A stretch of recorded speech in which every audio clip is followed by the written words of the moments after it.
time off.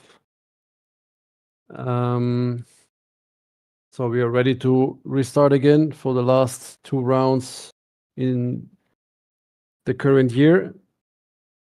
We will come with more infos to follow to see how to proceed the season shortly, but not tonight. We have changed a little bit, put some changes once again, and added a new car. The Toyota GR86 is back in the draw for the server 1. And we moved the GT3 back to server 2, as well as the GTP. So as we discussed last time, the GTP had an issue with the starting procedure, as it's not made for standing start. So in case the GTP gets drawn, we will make an exception, and we will give the rolling start, let's say, another chance. And so in case the GTP gets drawn, it will be a rolling start. And the rule is quite clear. The pole sitter is in charge of the pace in that case. You just follow the safety car as close as possible. Don't leave gaps on the formation laps. Stay close. And once the safety car goes in the pit lane, the leader is in charge of the speed. So the leader dictates the pace. We don't want to see speed changes like accelerating, braking, accelerating again. This is what we absolutely don't want to see. It will be penalized heavily. And you don't have to wait for the green light. So the leader decides when to accelerate. And once he accelerates, the start is given. What we don't want to see is situations we've had in the past with people trying to launch themselves out of nowhere, trying to pass 10 cars at the start. It can go well once, but out of 10 times, it will end up in a disaster 9 times. So try to have a clean one, survive the start, and the race is not going to be won there, but most likely just lost. So for the GTP, once again, I don't know if somebody joins just now, we will go back and do one exception and take the rolling start only for GTP, LMDH. For the rest, for LMDH and GTE, follow the penalty weights, success, ballast, whatever it's called, document. So there are drivers locked to several certain cars that will stay in place. For the GT3 and TCR, there will be a BOP changing every week. Everyone is free to choose the car in those cases. And all other cars are anyways one make series.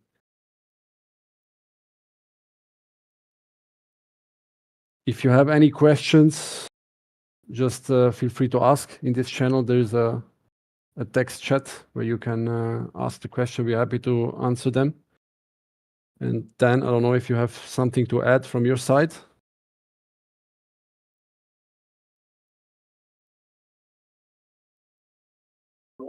Great. So another thing, please keep an eye on the steward decisions also here in the Discord, because there are some drivers on a quali ban.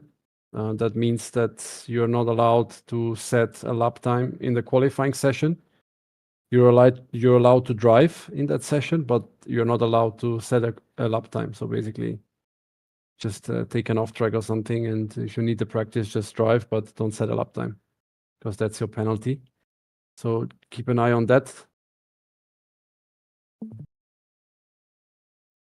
Yeah, I think that's it. If you don't have anything else, Dan, then we can proceed with the draw. As usual, we will pick 2 cars, 2 tracks, and then we will do the final draw to define where we're going to race in server 1. Yep, let's go ahead. We're As live already. as we had the Porsche Cup, the last race, that one will be removed. And I think we are ready to go.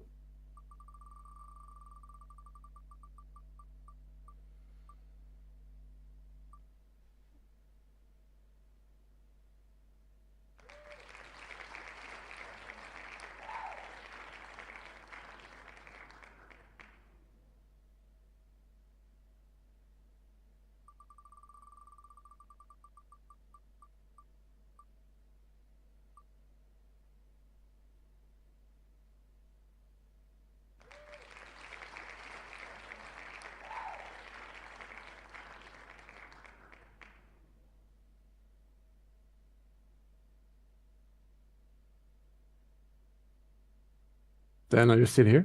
Yes, sir. I am. So it's gonna be. Right. So we have the first two options with Clio Cup and Stock Car Brazil.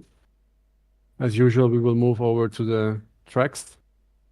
We already taken out the ones where we raced, and we added Mugello and Mid Ohio as new additions to the draw. So we are ready to select two of them. Let's go.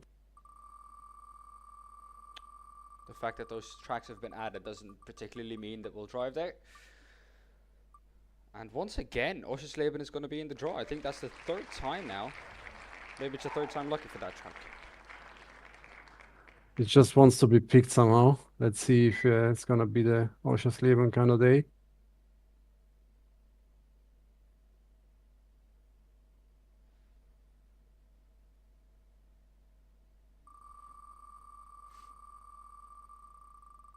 So the second track that will go into the final draw will be Bathurst. On the line. Almost couldn't see which one it would be.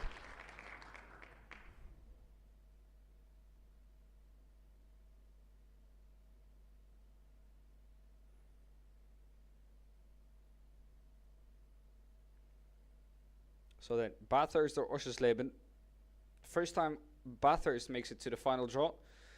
Third time for Oschersleben.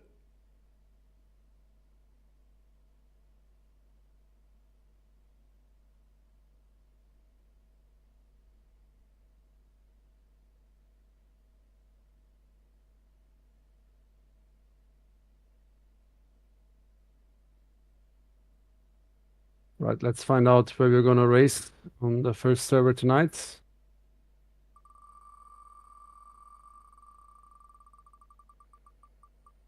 Will it be Oschersleben? Finally, it won't be. It's going to be Bathurst.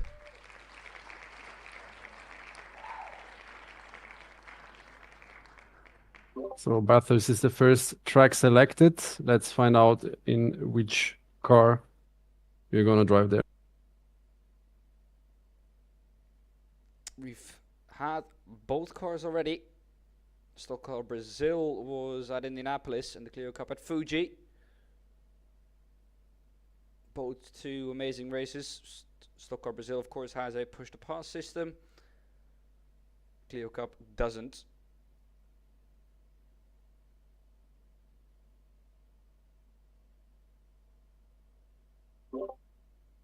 Right, so let's find out which car we're gonna drive in Bathurst tonight.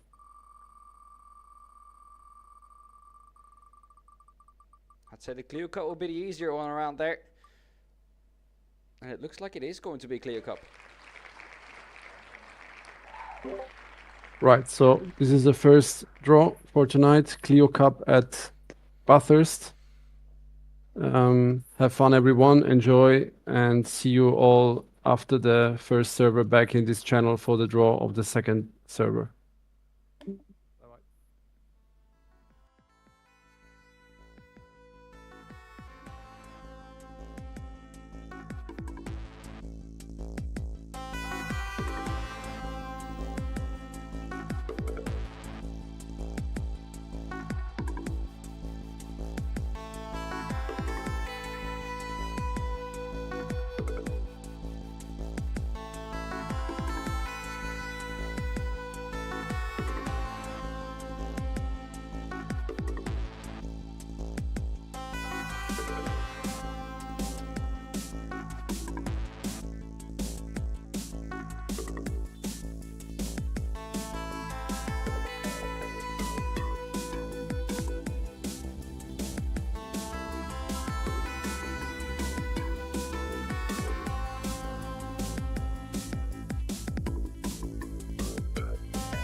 Good morning, good afternoon, and good evening from wherever you may be in the world, and welcome to week number 5 of the W12 Sprint Series.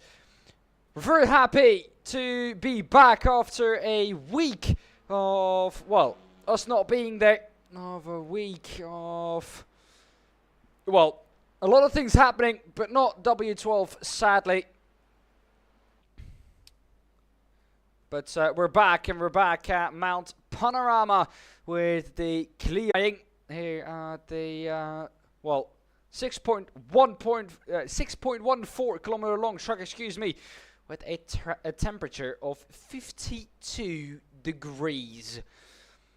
Of course, this circuit located at an altitude of 709 meters, of course, in Australia, Bathurst. And, well, the thing at this track, of course, as always, is the fact that the walls are so close. You have pretty much no room to put your car next to anyone, anywhere. So it's going to be pretty difficult to overtake. But our gladiators this week are going to try and overcome those challenges and still do what is thought to be impossible on the mountain.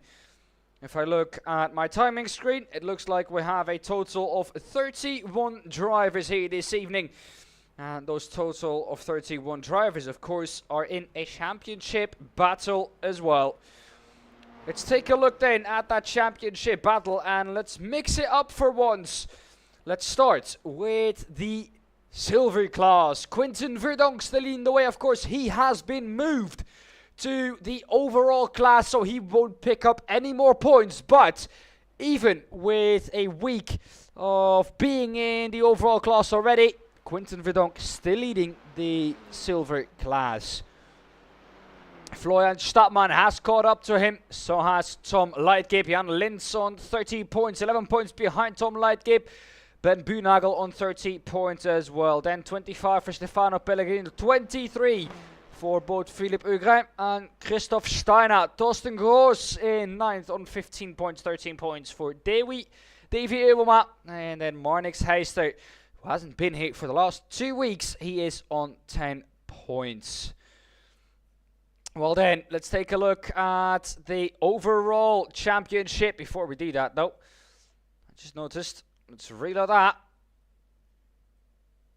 Let's go to the overall class, because it is very close at the top still between Mirko Bortolotti and Lucas Müller. 20 points in between the two. Jonas Vana in 3rd. Of course, he wasn't there last week.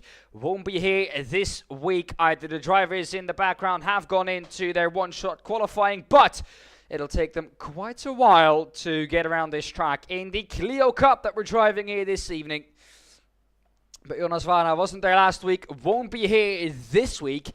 He is set to be having wheelbase issues. That's never nice. For Hendrik Augustin, he is in P4 on 141 points, just slightly ahead of Mario Suk. Then Benedict Hitz following him on 124, only 4 points behind. 1 point behind that is a man who's been in top form lately. Niels Langeveld on 123 points. Then 98 points for Florian Becker. Walter Luxen 9th, and 10th Martin Stadtmann. Jens Fiedler 11th on 56. 1 point behind that, Hendrik Störer. Winston Eckel wasn't there last time. He's on 50 points. He is in 13th in the championship. Marinko Jordanovski 49. 46 for Hugo Rob. And 36 for Tyler Klaus. 33 for Quinten Verdonk. 28 for Sean Ter, 27 for Pascal Haas and Christoph Steiner on 23 points. We'll quickly scroll through the championship and we'll give you a look on the drivers below that as well. Of course, it's quite a lot to all go through. Benny Moser, P21, Maximilian Paul, 22nd, Florian Stadtmann, 23rd, Hugo Zasse, 24th. Tom Leitgeb, Marnix Heister, Philippe Hugrin, Ben Buhnagel, Stefano Pellegrino, and Jan Lins. They round off the top 30. Then behind that, it is Torsten Groos, Lucas Kramberg, Chris Meyer, Matthew Routzen, Davy Uwema, then Mario Trummer, Stefan Capella, and Daniel Sommer, the last one to score points. Well then, let's get everything going here with Marinko Jordanovski. He'll be qualifying at the mountain. And this car is one of the cars where I want to go on board with. Because it's always very special going on to the mountain. So we'll go on board once we'll get to that bit. Marinko Jordanovski starting his lap around Bathurst. It's always a tricky one. It's easy to get a 0x on the mountain by just scraping any wall. If you do so, if you do get any incident points, even if it's a 0x, your lap will be invalid, and it'll mean that your lap won't count, and especially in a one-shot qualifying like this, that is deadly.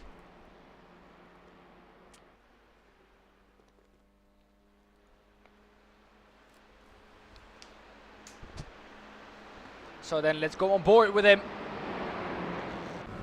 On board into the mountain now.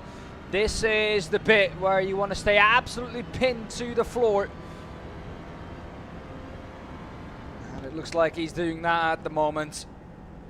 Further on then into the track. We're now through the cutting. Up Quarry Corner we go. Through Quarry. This is Quarry. All the way to that wall. It's agonizingly close. And you can't really make any mistake here. Because if you do, well, you're going to kiss that wall on the outside, opening up the corner as much as possible. Little bit of a lift to get the nose turned in. Also, just to save this lap, down Skyline we go. Always a great corner this. Then through the dipper. Dip your tire into the camber. Through we go. Then on to Forest Elbow. Always easy to overshoot this corner in any car or to hit the inside wall. Not the case, however, this time. On to the long straight we go. The back straight. Here at Mount Panorama. Track 6.2 kilometers long. About 2 kilometers of that made up by straights. This right-hander absolutely flat. Let's listen. Absolutely flat from the number 40, Marinko Jordanovski. Through the chase. Turn 21 and 22. Running into Murray's Corner. Turn number 23 in the final corner on the track. Is Marinko going to line it up the moment? It looks like it's going to be a 2:30.36 for pole position. Is Marinko Jordanovski going to get there? The answer is no. He's going to slow it into P8, 2.27 seconds behind Benedict Hitz. Oh, what a time from Benedict Hitz.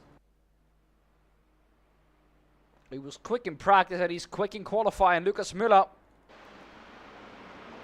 And the M&M car. He will start this race. It looks like in the second heat. Mirko Bortolotti will have a fight for pole position.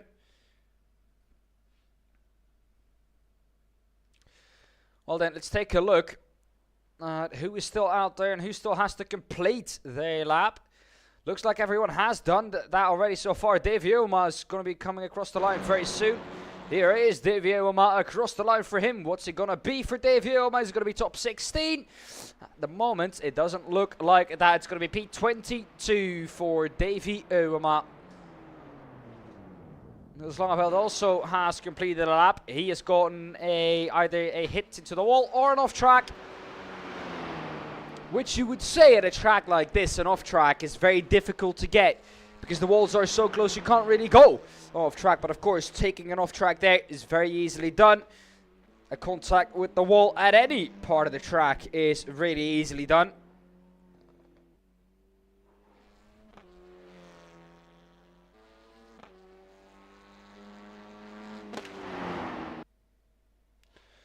Well then, that's it for qualifying. Let's take a look at the grid. how it's going to be lining up for the first heat race. Benedict Hitz will start from pole position. He was quickest in qualifying ahead of Mirko Bortolotti. Marius Zug in third. Robert Hega in fourth. Marinko Jordanovski in fifth. Quinten Verdonk in sixth. Then the first to the silvers, Torsten Gross, Ben Buhnagel in 8th, Hendrik Störer 9th, Stefano Pellegrino 10th, Sean Taylor in 11th, P12 for Christian Ablasser. Then in P13 we find Niels Langeveld. Ben Green will line up in P14, Hugo Zasse will line up in P15, and Thomas Egelwolf will line up in P16. Let's empty this then, and let's head down to the grid where we find our pole sitter, Benedict Hitz. Not the first time this man's going to start from the pole.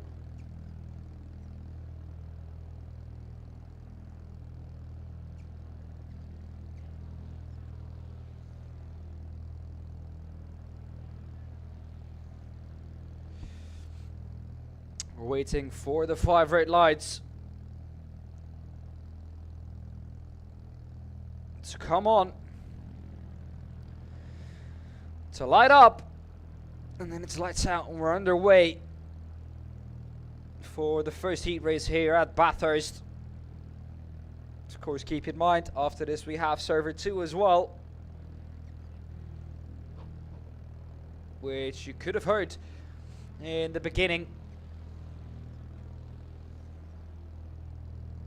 If we do draw the GTP for that, we have a different starting procedure to any other car. We have a rolling start compared to a standing start that we would have with any other car. Well then, let's head down to the grid and let's see who's going to get the best start. Benedict Hitz will start from pole position next to Mirko Bortolotti. Green flag, green flag. The 5 red lights are on there, and we're underway here for the first heat race at Bathurst. It's a good start for both Mirko Bortolotti and Benedict Hitz. Further back, it's Marius Zug up the inside of Robert Hega. But it looks like so far everyone's gotten through clean. Now, of course, that long run into Griffin's Bend, which is also tempting to make a move, especially by Mirko Bortolotti. Look at the slipstream he's getting, but it's not quite enough to make the move up the inside of Benedict Hitz. Torsten Gross is the leader in the silver class at the moment. There's a crash behind. Was that Quinten Verdonk potentially hitting one of the barriers there on the outside? It sounds like that, and it looks like it from the pictures as well. Left hand side from that car definitely has seen better days. It's now only defending Ben Green, who we also have here for the first time this season in the W12 Week 5. We have Ben Green back. Ben Green is with us once again. Finds himself in P10, makes that move up the inside, and I said it was impossible. Well, Ben Green has proven me wrong within a lap. Sean Taylor ahead of that. Oh, that's one car off. I think that's Ben Buhnagel in the 63. It isn't. It's Hendrik Störer. Ben Buhnagel is in the 911. Bit of a moment there from Ben Buhnagel as well, but he manages to keep it. It's such a tricky part, especially here down the mountain, and there's not going to be a lot of laps turned there at Bathurst. As you can see, almost already 2 minutes in, and we're not even down the mountain completely at the moment. Niels Langeveld and Thomas Egelwolf haven't started this race. Christian Ablasser the 998. He's at the moment the last car on track. Then it's Hugo Zasse in P13, but at the front of the field, coming down through the chase, it is Benedict Hitz with Mirko Bortolotti hot on his heels and almost on his back bumper, almost pushing him through the chase. Mirko Bortolotti is going to try and seize a move here. Remember, this is for the pole position in the feature race. Feature race does feature a pit stop as well. It includes a pit stop, you can't make it without. Robert Hega in P4 ahead of Marinko Jordanovski. A good start if it finishes like this for him once again. He will continue through to the feature race immediately. Torsten Gross, quite a big gap behind that Sean Taylor. Up the inside in the Golf liveried Clio Cup car. But it is Henrik Störer who has come out ahead of that. Then Torsten Gross. Torsten Gross got the better of all of them. But we're once again side by side. Ben Buhnagel is in between that as well. Ben Buhnagel on the outside, which is not where you want to be for this corner. You want the camera on the inside to pull you around. And it looks like Ben Green has gotten the better of that in the number 2, the all-white car. Then it's Sean Terry in the golf liveried car. And then it's Ben Buhnagel. But amazing racing between these three. Couple of moments of 3 wide between all of them. Then Benedikt Hitz still leading the way ahead of Mirko Bortolotti. Marius Zuk in P3. Robert Heger P4. Marinko Jordanovski still P5. Torsten Gross then P6. Henrik Störer 7th. Ben Green in P8. Sean Ter P9 and Ben Buhnagel rounding off the top 10. Then Stefano Pellegrino. Hugo Zasse in P12, Christian Ablasa in P13, Quinten Verdonk P14, Niels Langeveld P15, Thomas Egelwolf also not here either. Oh, that's a little bit of a tap into the wall for Mirko Bortolotti. That's not ideal for the car, not ideal for the confidence either. But well, let's be honest, with the walls that we have here, that was bound to happen. At least once in a race. Mirko Bortolotti did it in the heat race. Maybe one of the better races to do so, because you've always got the feature race to come back. Marius Zuk behind that slowly but surely. It looks like gaining a bit of time on the 2 ahead of them. Also slowly but surely dropping the 2 behind them. Robert Heger, Marinko Jordanovski. Marinko just about hanging on to the slipstream of Robert Heger. Oh, Niels Langeveld has now gotten out. That is a very late entry to this race from him. He is only on his first lap, to give you an example. Look at the train here then. Benedikt Hitz, Mirko Bortolotti, Marius Zuk, Robert Heger, Marinko Jordanovski. All the field still captured within 1 shot. Quinten Verdonk now is the last one on the leading lap.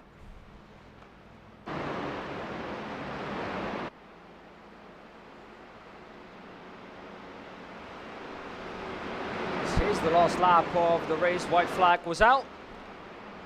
Timer is going to expire in 5 seconds, and that was a wall tap from Benedikt Hitz. Robert Heger dropping back from Marius Zuk now, falling back into the clutches of Marinko Jordanovski.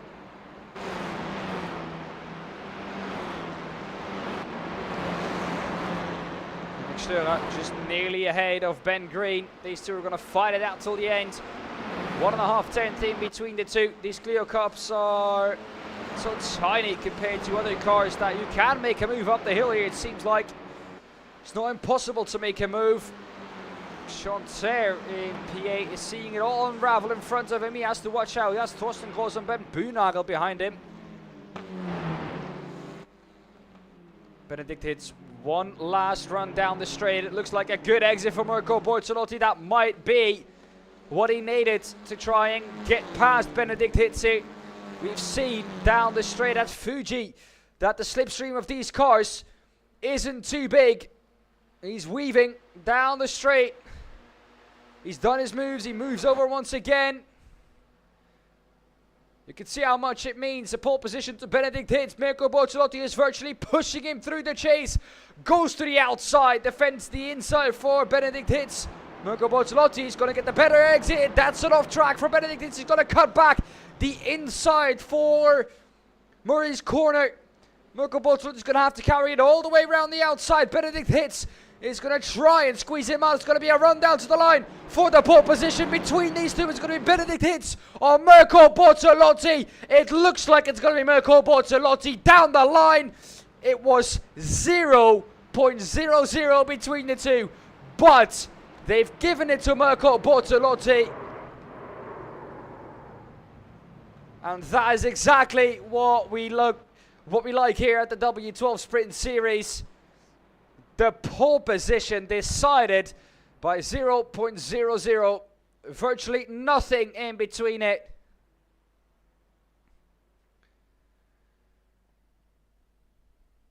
Amazing race from both sides.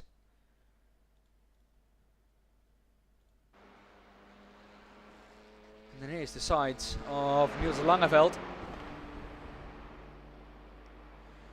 Trying to make his way through.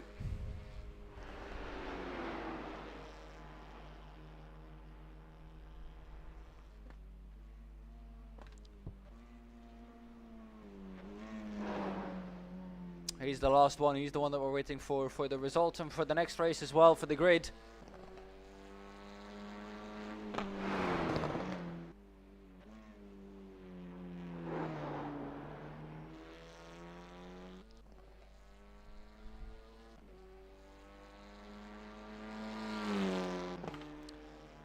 In the end, Niels Langeveld was able to complete 3 laps.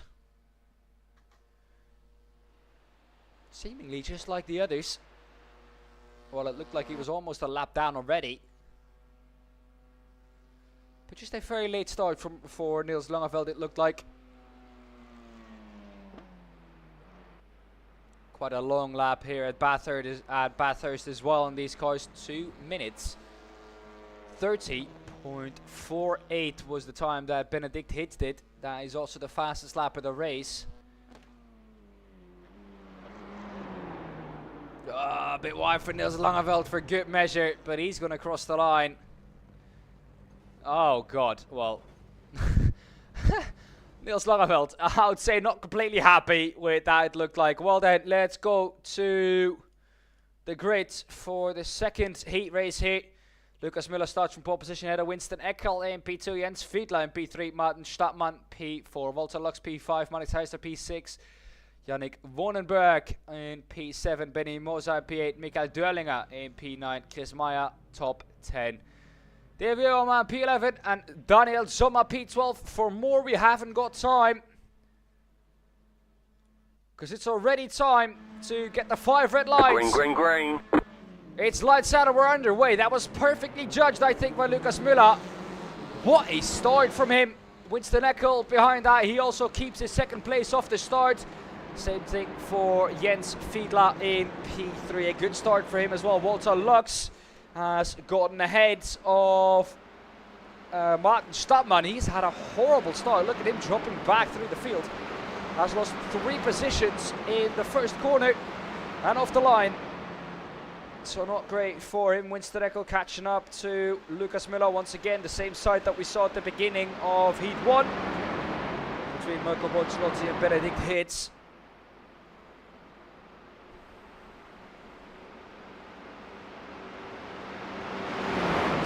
Following closely behind that. You do have to love the M&M livery that Lucas Müller has at the front of the field. Looks to be driving different lines compared to Lucas Müller. Lucas Müller is keeping the lines as short as possible, trying to travel the least amount of distance here. For Winston Eckel, it's more like fast and flowing, trying to not screw up too much speed off. Both lines seem to be working for the two of them at the moment. Daniel Sommer side by side with Martin Stadtmann. Martin Stadtmann gets passed by another one. Who was that half off the track? That was Michael Dörlinger. He was half off the track there. My goodness me. That was a chaotic one to say the least in the 127. He's in P10 at the moment. Started there, didn't start there, started in P9. He's dropped down to P11 now. Hugo Ropp has passed him. Hugo Ropp has to come from the back as well. Winston Eckel has already dropped back a bit from Jens Fiedler. Lucas Müller is ahead of him. Jens Fiedler in P3. Walter Lux closely followed by Marnik Heister for the DSRT team. Oh, he's gonna try and go around the outside to Murray's corner. if you're not ahead going into Murray's corner and you're on the outside, it's a difficult job to overtake. As we can see here, Walter Lux is going to keep the inside. It's going to hit the curb hard though. It's going to make him understate, but that also made him park that car perfectly on the exit. So that Marnix Heischer couldn't quite get the exit he wanted and try and pass him that way. Martin Stadtmann! Off into the runoff he goes. And that was probably by contact. He's going to have to Oh. Okay. Martin Stadtmann back to pit lane. That was not what I expected. I was expecting him to make a 3-point turn and continue. But Martin Stadtmann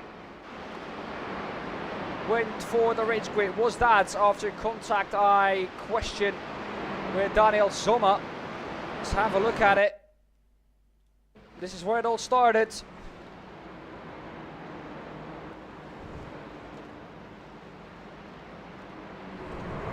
Yeah, there was definitely contact there. Definitely contact there. And then he just decides to say, well, goodbye. So Daniel Sommer with contact there.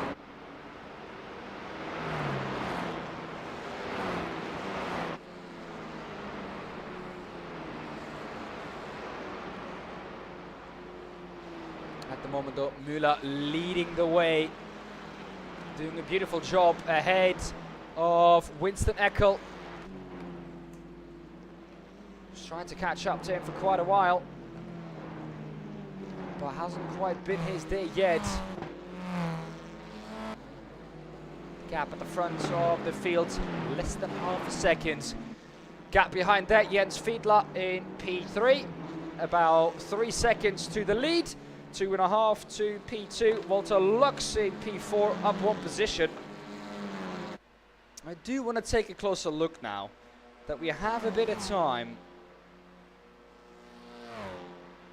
Here we go. This might not be the most conventional way to do it. But look at that. If that isn't the cursed livery, then I don't know what is. Here we go. There's a face all over that. Goodness me, if we go to the chopper cam. My goodness me. That is one cursed livery if you ask me.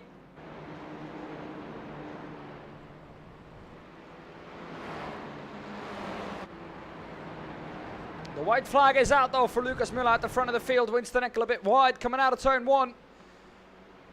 6.5 tenths back at the start of the lap.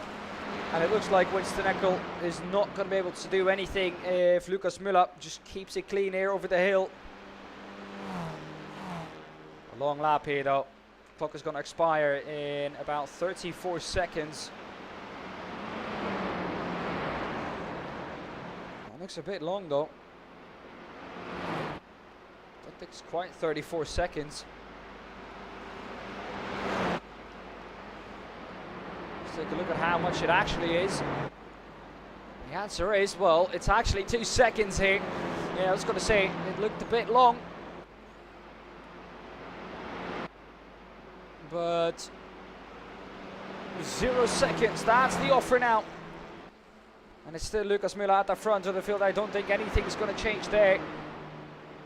The gaps are already quite big here. Where things could change is Yannick Monenberg, excuse me. He's behind Hugo Rob. Hugo Rob is going to try and get him out of the slipstream, but the gap already up to about 0.6 of a second. And that is just too far to try anything. We saw Mirko Bortolatti struggle to get close to it, but he's made a mistake. Hugo Rob has made a mistake. That has allowed now Mikael Derlinger to get within 0.3 of him. That isn't ideal from the Swedish driver. Hugo Rob makes a mistake. Has been prone to quite a lot of mistakes here, Hugo. Throughout the whole season, he could have been way higher up if he actually finished the races in the positions that he was in. He is so incredibly quick. But the amount of races that he has had an incident in or just spun himself, Well, it's just too many to, well, try and go for the championship. He certainly has the quality for it, but just hasn't quite gotten that consistency down yet. Contact there as well with Yannick Wonenberg. It's Mikael Derlinger behind that, trying to make a move too. Tries to rationally close the door, and that isn't quite going to work across the line. And it's going to finish as it is. Lukas Müller has won the race ahead of Winston Eckel. And then Jens Fiedler in P3. That is how we have finished the race. That was quite some exciting racing between Yannick Wonenberg and Hugo Ropp and Mikael Derlinger in the end. Driver we are waiting for, and once again all on his own, is Florian Stadtmann. And we of course have the consolation race, which, well, it's gonna have 2 laps, to say, to be frank. Oh, okay, there. Okay, I see what you done there. He thinks, okay, while I have the time, let me not risk this downhill. Let me try a start here. Oh, okay. And then both Stadtmanns decide to say goodbye at some point. Just park the car and say, okay, I've had enough.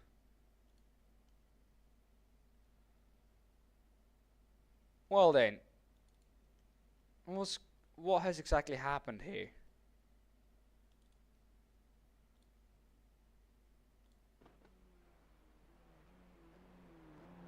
Here he comes. Oh, this is a terrible camera. He's just going to start it. Okay, he's just going to park it. Okay, he was practicing some starts all along the way there.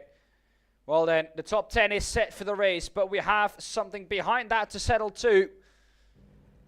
And, well, we're at the grid at the moment. And let's try and once again get that up there, if we can.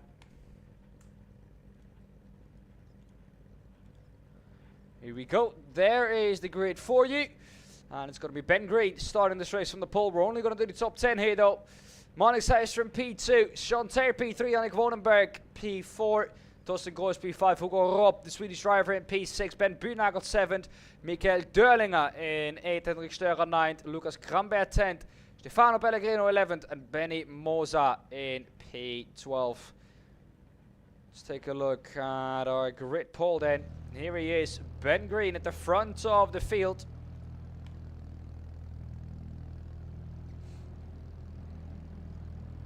Well then. Gridding has been completed. It's 5 red lights. Green flag, green flag. It's lights out and we're underway. Not the best start though for Magnus Heister in the background. A good start though for Sean Taylor. Can't really do anything to Magnus Heister. That means that Magnus Heister's start wasn't quite that bad actually. Yannick Wonenberg in P4. Torsten Gross will be in P5. This is the consolation race. This will set the grid from 10th and lower for the race. Ben Green though, in his first outing, P11 wouldn't be too bad at all. Up the mountain we go now, only 5 minutes this race. Lap times were about 2 minutes 30. With a first lap of about 2 minutes 45, I don't think we're going to get more than 2 laps here. I struggle to see a way in which we're going to get more than 2 laps here. A bit of a moment there for Ben Green. That's going to allow Magnus Heister to get right up alongside him and ahead of him, going into the right-hander, and Magnus Heister has got it. He's now leading this consolation race, Ben Green.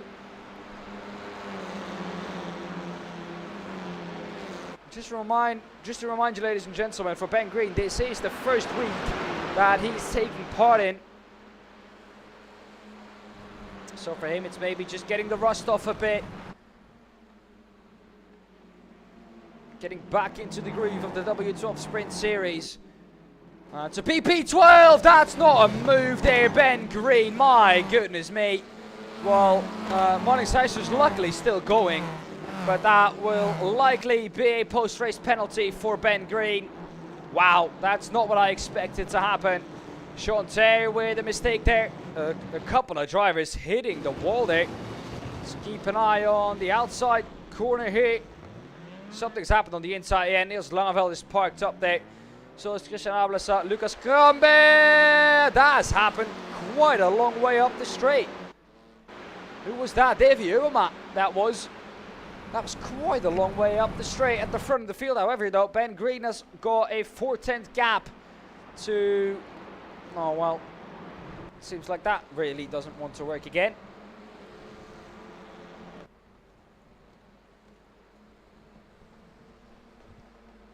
Anyways, the gap at the front of the field has opened up, though.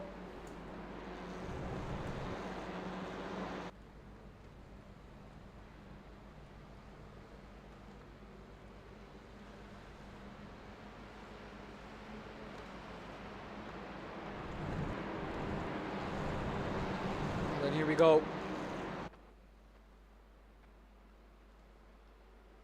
The gap at the front of the field, almost a second for Ben Green. Chanter trying to hunt him down. Chanter has been at the front of the field on 2 occasions. Once he spun, that was at Motorland Aragon, when he spun not quite what he hoped for at the time. That was also in Server 2, so that was in the feature race with a reversed grid, so he could have actually won the feature race there.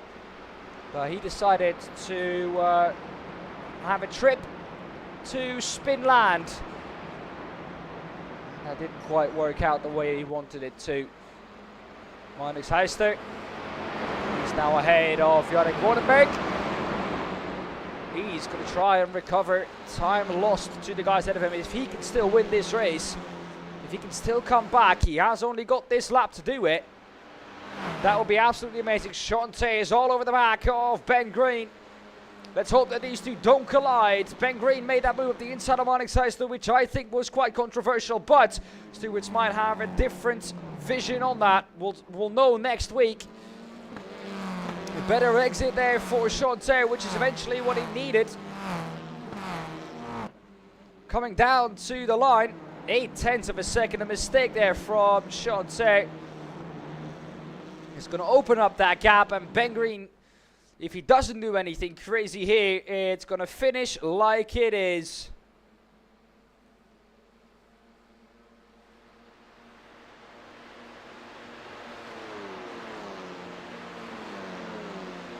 Chanter with that slipstream is going to gain a 10th or 2, but not more than that.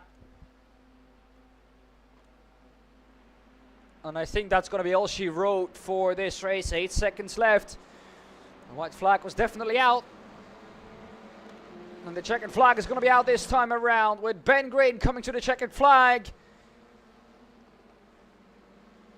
Magnus Heister seemingly having a look in the background, but that was never going to end up anywhere. Ben Green's going to win it. Chanter is going to make a mistake. Is that going to allow Magnus Heister to get through? No, it's not. But Ben Green, definitely not the happiest with Magnus Heister. Magnus Heister, however, though, definitely a respectable position there in P3 still. And it's absolute chaos going down the turn 1. My God. And like Störer into the wall. Let's take a look then at the grid for the next race.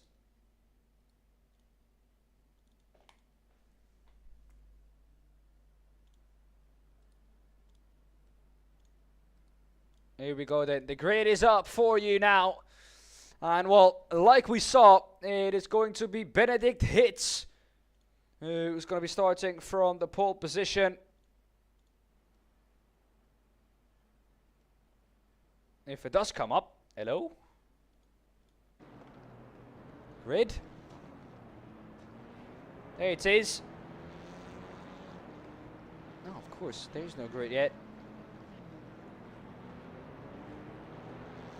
Because we first have a warm-up session. Well then, amateur hour here in the commentary booth.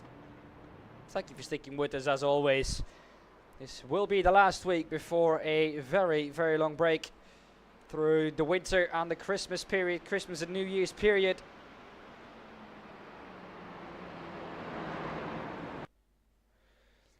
So let's make it a good one. Well then, there's the grid for you. Marco Bortolotti starts In front of Lucas Müller, Benedikt Hitz in P3, Winston Eckel P4, Marius Zug P5, Jens Fiedler P6, Robert Heger 7th, Walter Lux in 8th, Marinko Jordanowski 9th, Daniel Sommer 10th, Ben Green 11th, Sean Ter in P12, P13 for Manik Heister, Yannick Wodenberg, P14, Thorsten Gross 15, Bühnagel 16, Störer 17th, Moser 18th, Stadtmann 19th, Martin Stadtmann 19th, Stefano Pellegrino 28th, Verdonk 21st, Zasse in P22, Maya 23rd, Michael Dörlinger 24th. 25th for Florian Stadtmann, Lucas Kramberg 26th, Ablasser 27th, Nils Langeveld 28th, Hugo Rob 29th, Överma 30th, and 31st is Thomas Egelwolf. Well then, let's have a look at our pole sitter. There he is, Mirko Bortolotti at the front of the field. Waiting for the 5 red lights to come on. There are empty grid boxes for Marius Zug there. It's a good start though for Mirko Bortolotti when the lights go out. Not the best start for Lucas Müller in P2. Behind that, Benedikt Hitz and Winston Eckel have a respectable start as well. Jens Fiedler ahead of Robert Heger, Marinko Jordanowski in P7. But Mirko Bortolotti has got the start he wanted. For him now, it's just trying to break that toe in the background. It is Daniel Sommer who's alongside already of Ben Green. Ben Green, the white car, Daniel Sommer in the yellow and black car, the Asher sponsored car.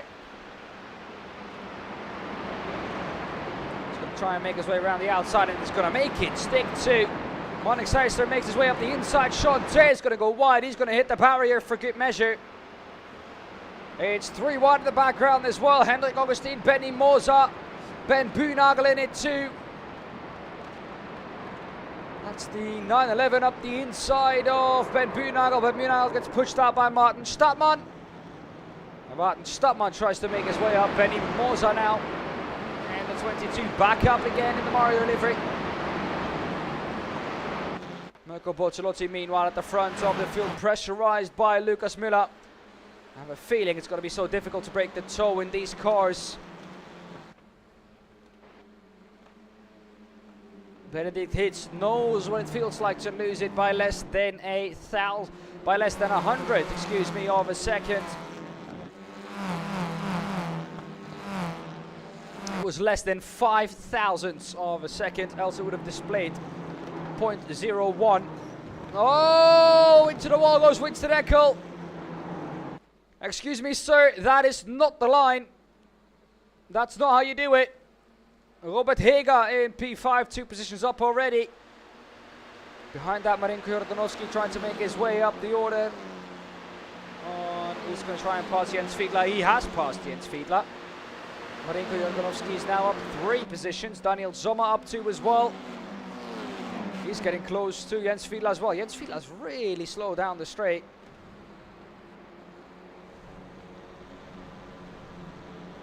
And he's going to make his way around the outside, Daniel Sommer. That's quite easily done.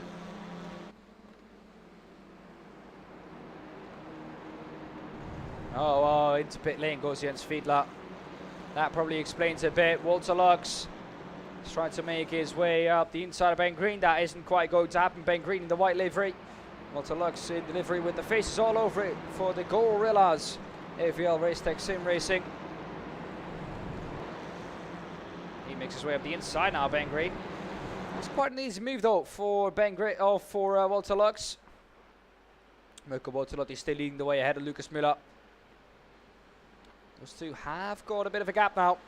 Winston Eckel has overtaken Benedikt Hitz. That's probably what Lucas Müller and Mirko Bortolotti would like to see. Winston Eckel was just about hanging on to the slipstream of these guys about half a lap ago. And he's now on P3. This is, however, though, some staggering pace from these guys.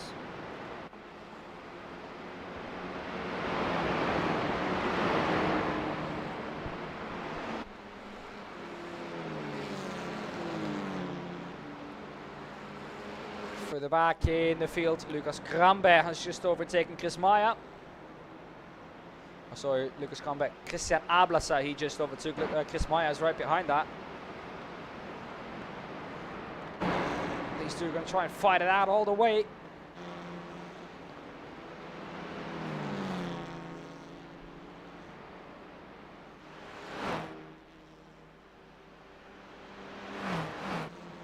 In the tin delivery car for Lucas Kambet.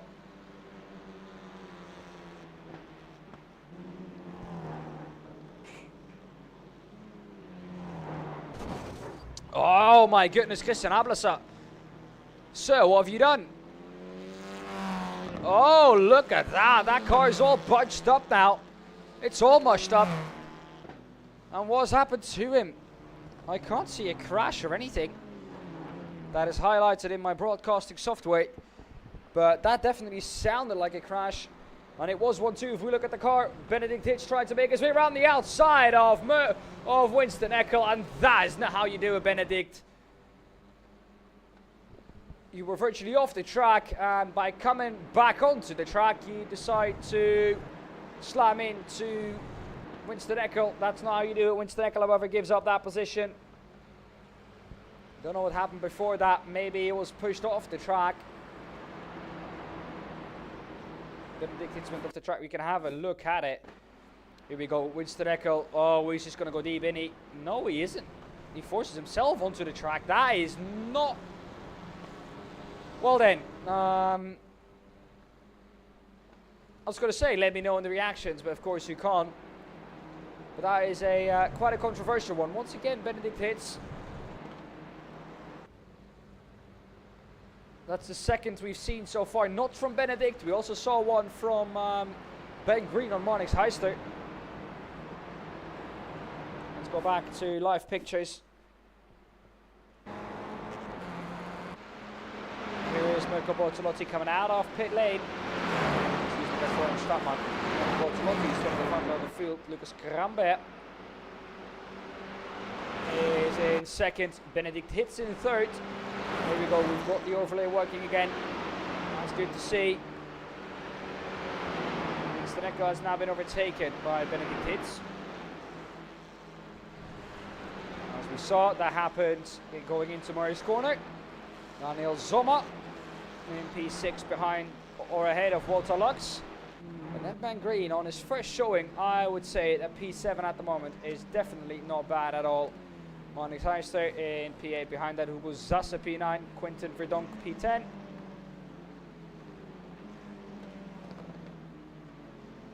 Hugo Rob P14, still has to make a pit stop though. Ah, there we go, that's another mistake from Hugo. And that is what we've seen so far from Hugo Rob this season. The pace is there, but it's these mistakes that either over the course of a race, slow his race pace down due to damage to the car, just contact with the walls or other drivers. It's a sad sight to see. If you look at Hugo Rob's pace, if you look at his quickest lap, every time he belongs in the top 5. But it's one thing to do it over one lap. It's another thing to do it consistently.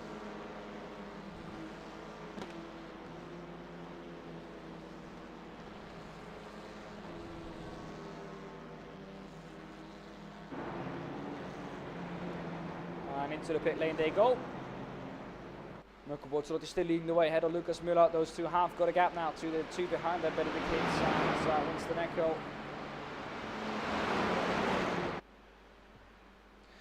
They can't really work together either.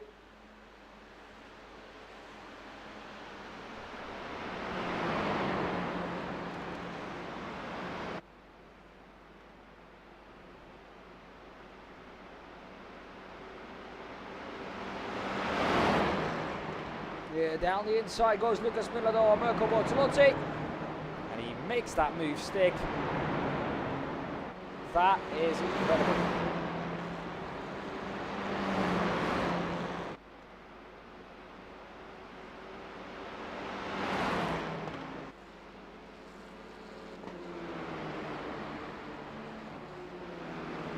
Mirko Bortolotti now the one to chase. Winston Eckel still chasing Benedict Hitch. Ben Green still staying behind Daniel Sommer.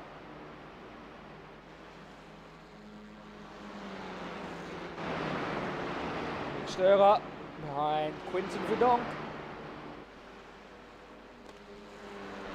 Also from the DSRT team.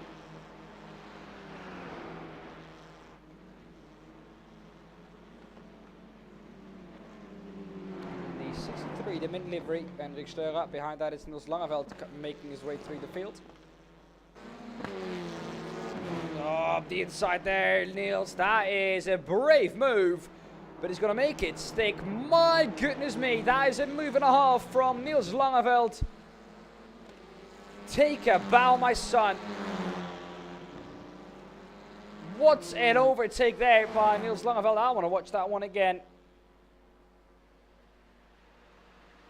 And I want to watch that one from the gyro cam. Here we go. Round the outside he goes. Look at the steering. Smooth as butter. What a move by Niels Langeveld. Next up, his list is Quinten Verdonk. A couple of drivers have gone into pit lane. Lucas Müller, Winston Eckel, Daniel Sommer, Walter Lux, Ben Green. I've gone into pit lane now. Quinten Verdonk, Niels Langeveld doing exactly the same thing. Hendrik Störer, however, he is going to continue. Benedict Hitz and Mirko Bortolotti have continued as well. So Mirko continuing one more lap. Does that mean he's going to spend shorter in pit lane? Probably yes. He's going to have to fuel for one less lap.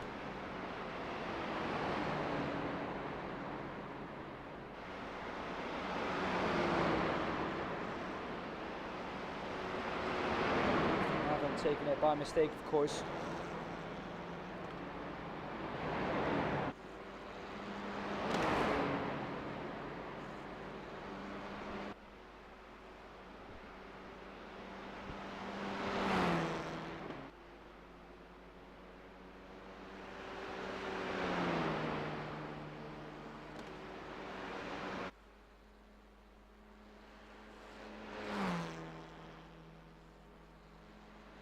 Benedict Hitz, he's going to try and make his way towards Mirko Bortolotti. Lap time last time round to 31.07 for Benedict Hitz, to 31.37 for Mirko Bortolotti.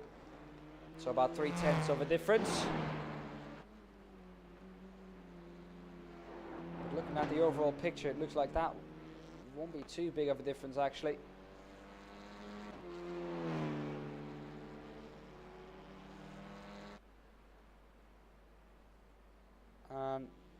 It'll take him quite a while though to get to him. Lucas Müller, the one leading the drivers who have made their pit stop. Winston Eckel right behind him, closely followed by Daniel Sommer.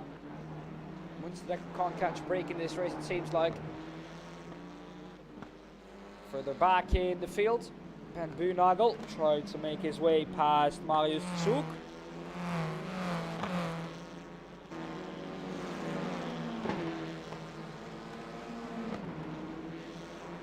Martin Hauser and Martin Stadtmann. Martin Stadtmann is going to go up the inside of Martin Hauser. That's going to become the outside. It's going to stay there for the right-hander. Oh, almost contact between the two. Side drafting between the two. Oh, so agonizingly close between them. Into the right-hander. Who's going to give? Someone has to give. At some point, Martin Hauser going to try and make his way around the outside. He's going to try and pinch him. That's way wide for Martin Hauser coming back onto the track. He is behind Martin Stadtmann and stays P14. Drivers coming out of pit lane. Look at that. Lucas Müller 2 seconds behind Mirko Bortolotti. Of course, he does have the exit speed, but that is a masterclass for Mirko Bortolotti there on how to play your tactic. Pitting a lap later, having to fuel up less.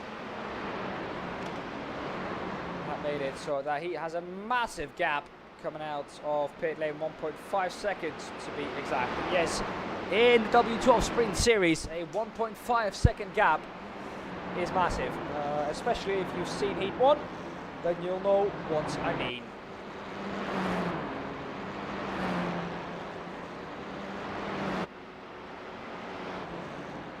Daniel Sommer ahead of Winston Eckel now. Daniel Sommer has had a bit of a comeback drive though. 7 positions gained. Still a drive by him. Benjamin Moser. Benny Moser, to be exact, 9. He's also up 9 positions. Niels Langeveld, of course, we know that he had to make his way through the field. He has done so. P13 for him at the moment, 15 positions gained. Hugo Rob up 9. Once again had to come from the back of the field, but damage for him to his left front after hitting the wall early on in this race already. And like I said, we have seen that so many times from Hugo, and that has put him in these positions too often. Another small little mistake. This one not hurting his race pace that much, not hurting his lap time that much either. He's going to try and make it. Oh God! Well, I think that speaks for itself. If that was on Hugo himself, or if he was just a passenger in that. Well, I guess we'll have to see. Because we can go to the chopper and let's see what exactly happened here. Here's Hugo Rob. We're with him. He's going to try and... Okay. Difficult to say from this angle, really. I don't really know. But both of them can luckily continue. Hugo lets him past. That indicates to me that Hugo knows himself that that was his fault. It might not have been, but that indicates to me that he thinks at least that that was that way. And that is good sportsmanship to let him by there. Lucas Müller is in a bit of a low man's land now, trying to chase down the man ahead of him, Mirko Bortolotti, who of course comes into this round leading the championship. Championship battle is between those two. So far Mirko Bortolotti has had the better of him. Daniel Sommer coming up quick. He is at the moment the quickest of the top 3. But I think it's a bit too far back to try anything on any of the top 2 really. But he has shown that even though he had to come from P10, it has been a stellar drive from the 76 of Daniel Sommer. Ben Green, right behind Marinko Radonovski. He's going to go to the outside of Marinko. This is for a top 9 position. Marinko says, well, not this time, sir. Slot back in behind, and Ben Green does so.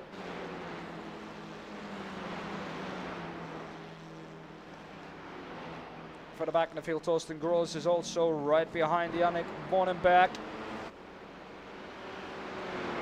Also for Yannick Wonenberg, of course, his first showing. And a P16 is not too bad at all if he can keep it there.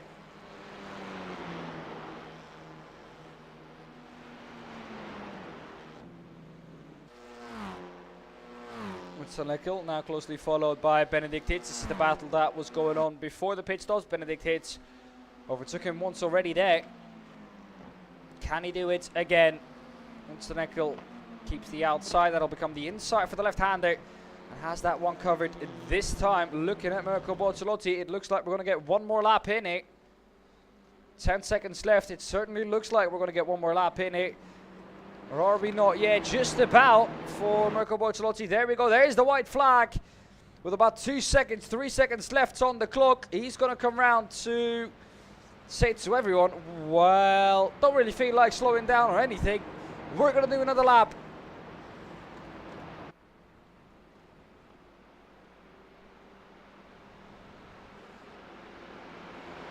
And of course, the white flag needed to be out.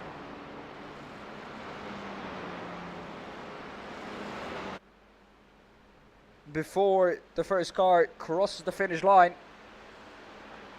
Of course, to indicate that it is the last lap. And that was not the case either. So great fighting going on. Further back in the field, David Ullman goes wide.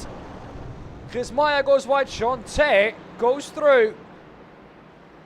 That was our own version of through goes Sean Tay. Marinko Radonovski gets passed by Ben Green. Ben Green now up into P9. Benny Moza right ahead of him.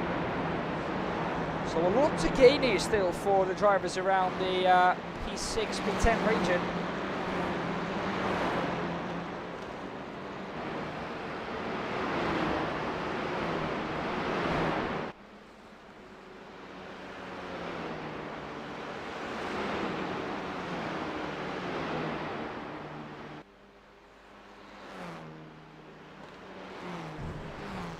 Oh, that's too wide through there. That's never going to work. Robert Hager stays ahead of Walter Lux, but had a bit of a code brown there. Brown flag for Robert Hager. Going through the left-hander at the top of the hill. Winston Eckel is missing. Oh, Winston Eckel is missing a lot of the car. And that car's crabbing. It's still P5, however, though, for Winston Eckel. But for how much longer? Look at that car. You don't want to drive that car as quick as he's driving it.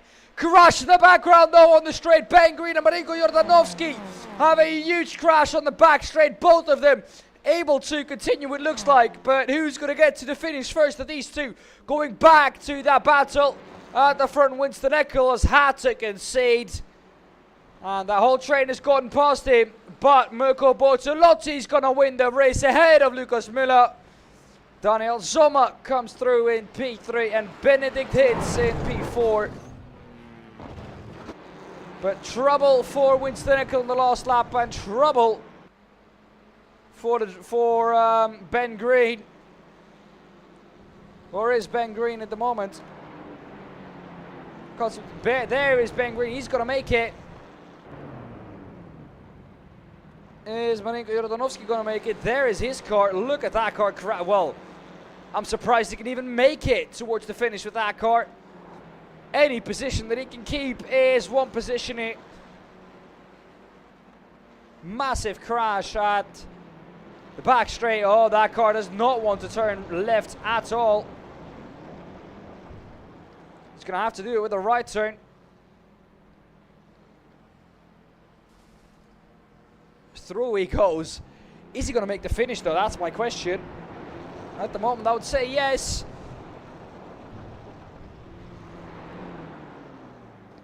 No, he's going to make it just about. And he's also not going to be the last car to finish. Across the line for Marinko Jordanovski. That was a bit of a close one there as well. Between him and Christian Ablesser. Mikael Dörlinger, the last one to come across the line. And that, ladies and gentlemen, was server 1.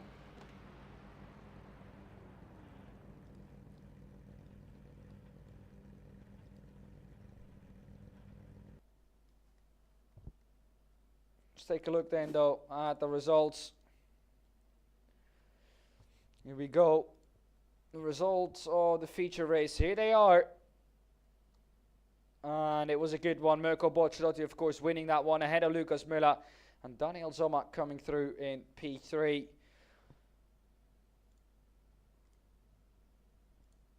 P4 then for Benedikt Hitz, Robert Hager P5, Walter Lux in P6 ahead of Benny Moza in P7, Winston Eckel P8, Jens Fiedler P9 and Hugo Zasse P10, Ben Green 11, 12 for Niels Langeveld, Ben Buurnagel P13, Stefano Pellegrino P14, Yannick Wonenberg P15, Torsten Gross coming through in P16, P17 for Hugo Ropp, then Chris Meyer for in P18, P19 for David Ewerma and Shorte rounding off the top 20. Everything below that then, looking at the results, is P21 Quinten Verdonk, P22 Lucas Krambe, Marinko Jordanovski, P23, P24 for Christian Ablasa, Mikael Dörlinger, P25, Marius Zug, P26, Manis Heister, P27, P28 for Hendrik Störer, P29 Martin Stadtmann, and P13 Florian Stadtmann, and then P31, the last one behind that, is Thomas Egelwolf. Let's go to the draw then.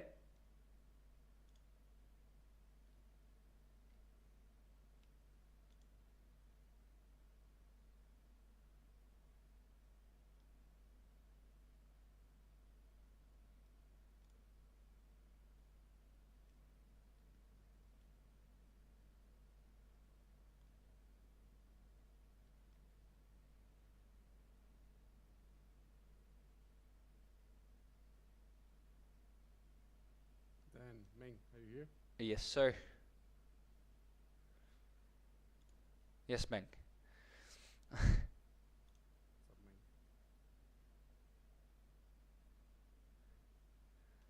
Meng? All right, ready to go when you are.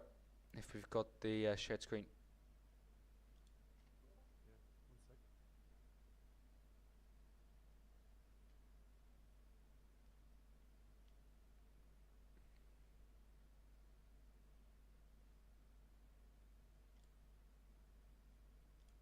Right, so also the report form is open if you need it.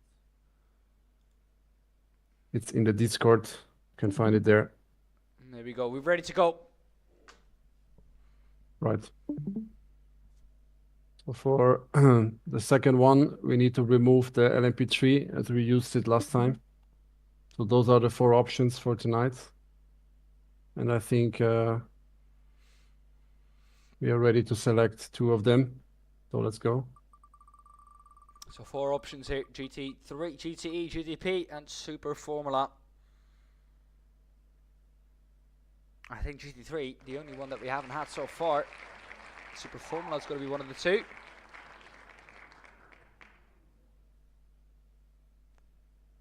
So Marco, that means that it's a 33.33333 something chance now that we get GT3. And there we go. We are going to get GT3 into the final draw.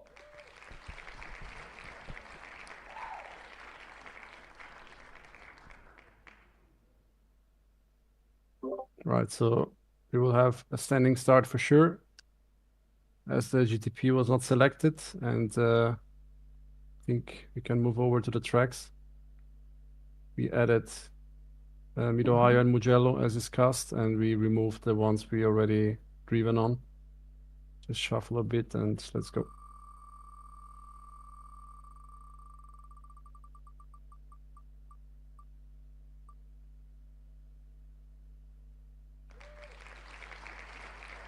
So then, Kota is going to be one of the first ones. Of course, that's eligible for the Super Formula. Would be a great track to be at with the Super Formula, especially. Just came from Kota actually. So let's see. Let's select the second one. So what you're saying here, Mirko, is that you have an unfair advantage. Yes, I run the. I was running that server last week. In real life though. Mid-Ohio is going to be the other one. So Mid-Ohio or Kota. So we will go to America once again, virtually. And let's see on which track we're gonna race. Let's hope your bag doesn't get lost on the flights, Mirko. Really funny, mate.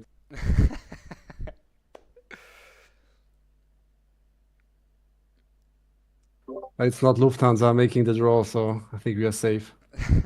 There we go. So then, 2 tracks that we can choose out of, both located in America, Kota and Mid-Ohio.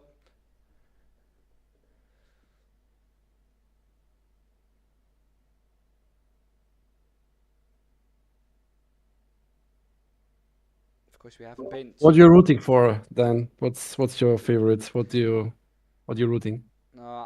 I would love to see the Super Formula at Kota. Mid-Ohio, however, though, is also a great track for the Super Formula. Well, if you get GT3, I'd say Mid-Ohio would be a great one for that. So let's already do this as well. Give me a second.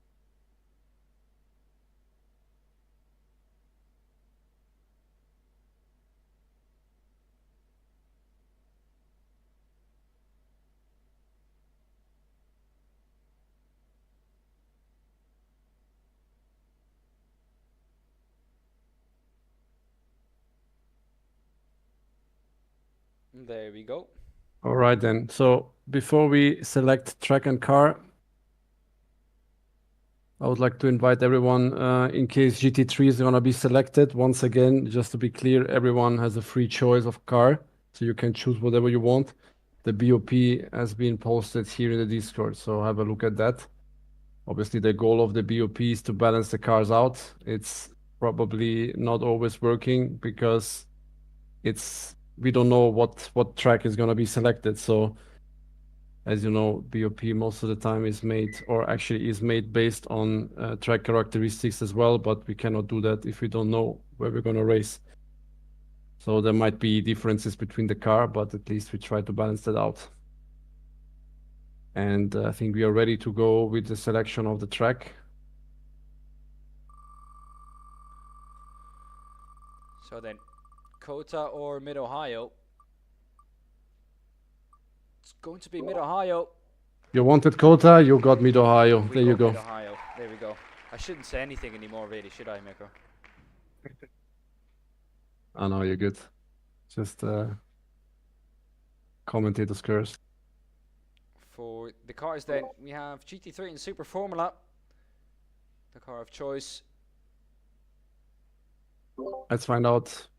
Server 2, Mid-Ohio with which car?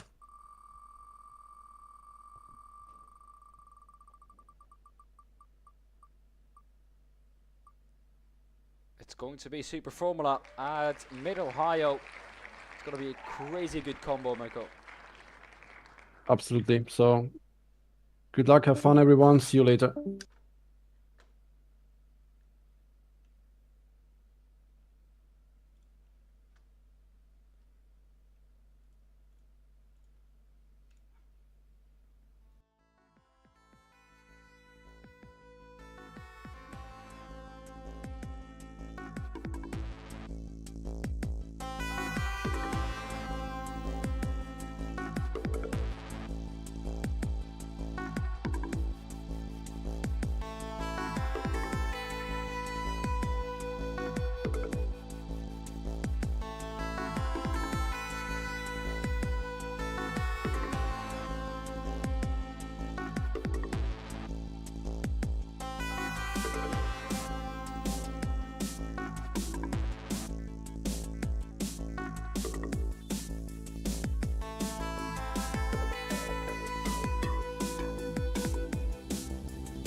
Well then, welcome back to the W12 Sprint Series for server number 2, and we know that server number 2 always provides.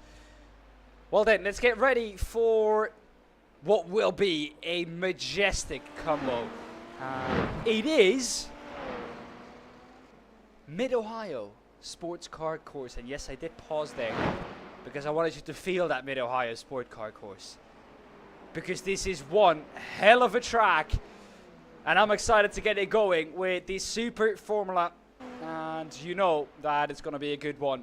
If in practice everyone's struggling to keep it on the track, and that is what we've seen so far. A one-shot qualifying here as well. Müller at the moment at the top. From what we've seen so far, we know that this is a very quick car for Niels Langeveld. He's won, of course, the last time round as well in the Super Formula. Had a great start, but it's always, especially, go and look on Niels Langeveld, his socials. I think it's Niels Langeveld on Instagram. You can see his start of the Super Formulas at the time, and you can see how chaotic it is at the start, how difficult it is to keep these cars on the track, especially on cold tires. And then with everyone around you, trying to keep the car in a respectable position, trying to keep it, well, on the track, basically. It's so much at once, and it really does give you respect for all of these drivers. That's one driver shooting it through the pit lane. I'm sure that was a speeding in the pit lane penalty. But short lap times here as well. 1:05.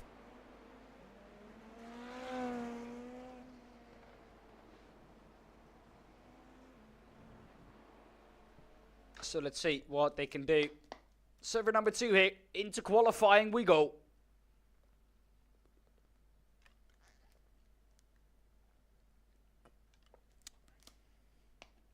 And I think this is one to stay with Lucas Müller. Here we go. Ah, beautiful livery. The BMW Sauer livery from back in the day.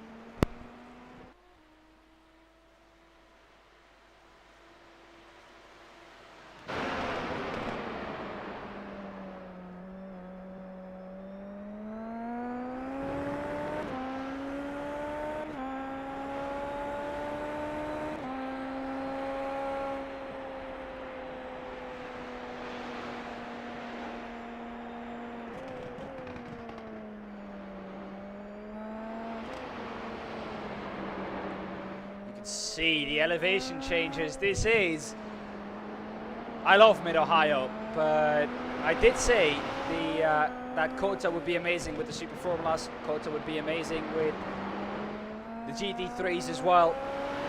But this is just next level. Mid-Ohio with the Super Formulas. I'd say this is in between Formula 1 and IndyCar. Here we go. A good start to the lap for Müller. Into turn 1. Is he going to keep it absolutely pitting? No, he's not. Of course he's not. You can't in turn 1 here at Mid-Ohio. You chase the way all the way down to turn 2. A sharp right-hander break about there.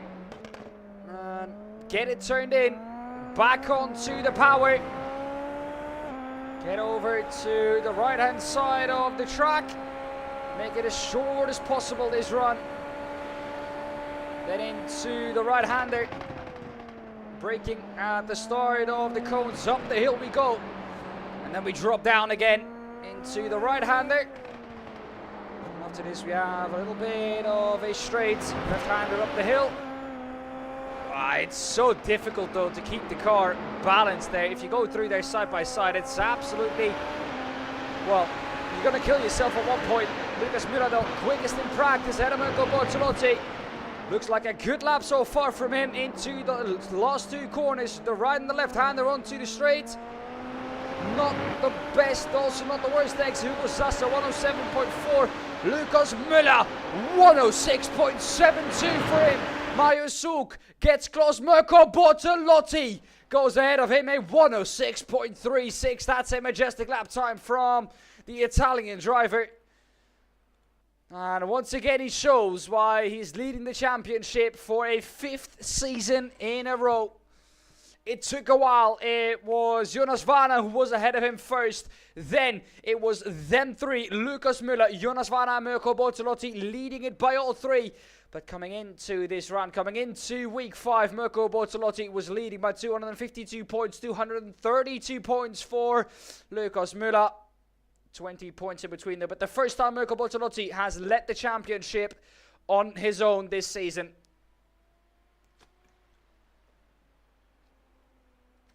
Lucas Müller, though, is going purple this time round, but it won't count.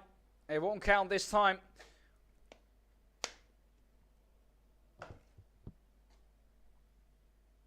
Couple of drivers still having to make their way through.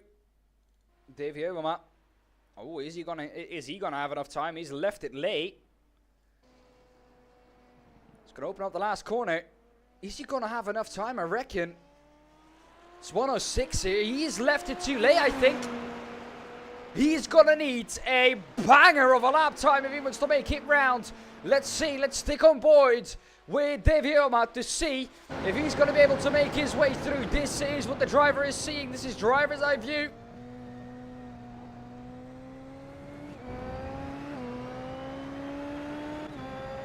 With Davy Overmars. Let's see if he's going to make his way round. He's now going down the back straight. Right-hander here, then left-hander up the hill, dropping down the hill after it. Beautiful section of the track. The car gets loose here on the exit into the right-hander. A little bit of a straight if you can really call it a straight. A flat-out pit at least. Right-hander is flat, but then braking hard for the right-hander. Onto the last corner we go. Left, right. Keep it pinned here for the last corner. Quite a tricky one to find your braking zone. I don't think he's going to have enough. It's not going to be enough for Davy Overmars, and he's not going to set a lap. He left it too late. Well then, let's take a look at the grid for the first race then here, the sprint race. Mirko Bortolotti is going to line up at the front row and on pole position ahead of Ben Green. And Lucas Müller is going to see his championship rival right ahead of him. Marius Zug P4, Jens Fiedler P5, Yannick Wonenberg in P6, Hugo Sasse 7th, Henrik Störer in 8th. Quinten Verdonk, he's going to start from P10 behind Hugo Ropp, He's going to start P9. Benedikt Hitz is going to start P11 ahead of Benny Moser. Marin Kordanovski P13, Lukas Kramberg P14, Robert Heger P15. P16 for Torsten Gross, 17th Winston Eckel, Florian Stadtmann 18th, Christian Ablasser P19, Niels Langeveld P20, 21 for Walter Lux, Sean Tay P22, Stefano Pellegrino P23, and Ben Buhnagel in P24. Behind that in P25 we have Davy Overmars. That is the grid going into this race. Mirko Bortolotti is going to start from the front row. Green flag, green flag. The 5 red lights weren't out real quick. They weren't really on any time, really.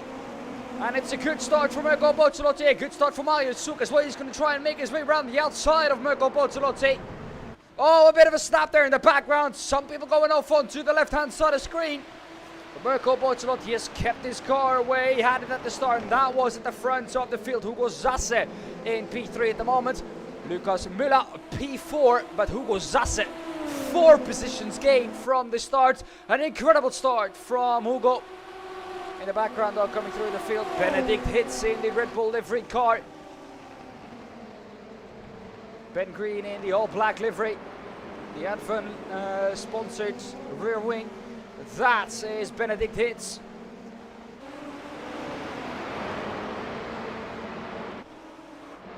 Mirko Bortolotti still with Marius Zug in his gearbox. We know that Mirko Bortolotti, the last time that he was in this car, absolutely loved to save some push to pass for the latter stages of this race. Will he do the same thing again? Of course, race pace can differ. Of course, this is all based on if someone is or is not using push to pass.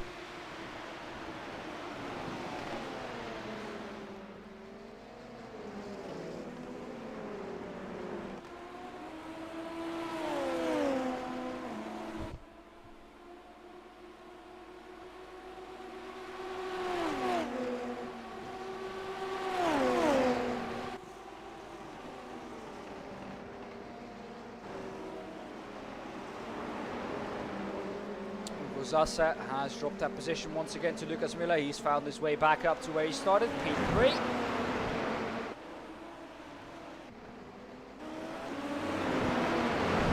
Verdonk in P12, he's the last one of the overall drivers. Then it's Thorsten Gross in the silver class. Then Walter Lux, of course, driving in the overalls as well. Sean Serre in the overalls as well. But my goodness me, some drivers have had a majestic start here. And let's have a little bit of a look back at the green flag.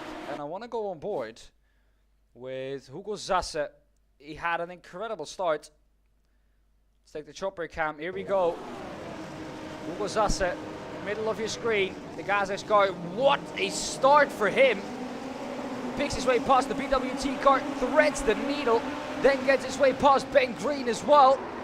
What a start. Look how they're all trying to keep the car on the track. At the starts of this race, squirming all over the place, but what a start from Hugo Zasse. Going back, taking a look at the start from Sean Serre. He is up 8. He had to start in a corner. Not ideal to say the least. Not the best start either. He's going to take it slow, but look at that. Here is the grunt from Sean Serre. Gets 3 drivers there. It all kicks off. There's one car missing a left front wheel at the start-finish straight. The Valvoline car is slow on the exit of 1. Sean Serre looks to the inside, stays where he is. And it's just going to pick up a couple more positions going through turn 2.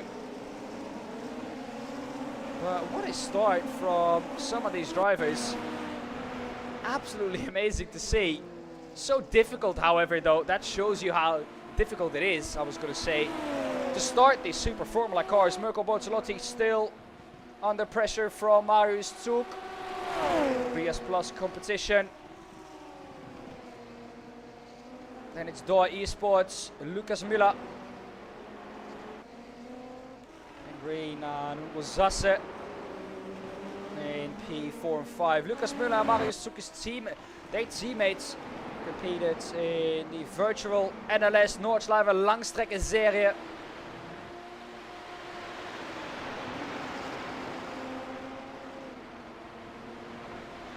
BS Plus competition and Doha Esports competing in that. Doha Esports in the Porsches. BS Plus competition in the GT3s. It was quite a big event, competed against the likes of Max Verstappen and Team Redline there. So that's just to say that these guys are part of a team, part of an organization that's more than just driving for fun. That is what Mirko, Sim Racer for Hobby, there we go, Sim Racer for Hobby is up against, and what he's won against for the last 4 seasons. Of course, we know that Mirko, whatever he drives, it doesn't matter what he gets into, real life or sim, he's quick in it. Doesn't need a lot of practice. Natural talent, that's what it's all down to. Has had a wonderful career in motorsports and still is having a wonderful career. Lately got announced for the Lamborghini Hypercar project in the number 63, together with Romain Grosjean, Daniel Kvyat.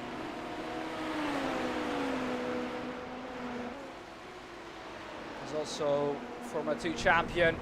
Didn't get his seat in Formula 1, although in that season he thoroughly deserved it. But hey, that's in the past. And like we always like to say, you can't change the past, but you can change the future. And the future for the moment for Mirko Bortolotti is winning this race here in the W12. However though, Marius Zug is right behind him to change that. Lucas Müller closely following them, closing the gap on the 2 as well. Lucas Müller seems to have some pace over them. Ben Green in 4th ahead of Hugo Zasse. Hugo Zasse pressurized by Benny Moza and Benedict Hitz. Then this is a great fight. Quentin Verdonk just overtook Thorsten Gross in the Valvoline sponsored car. Florian Stadtmann ahead of Jens Fiedler, that's the BWT car. Niels Langeveld, he was quick last time round in these cars. He's up 7 positions now. Bottled qualifying. Didn't quite do what he needed to do there. And well, has to come from the back. It was the same thing that he had last time round in race 1. Gave him a great starting position though for race 2. And he took full advantage of it.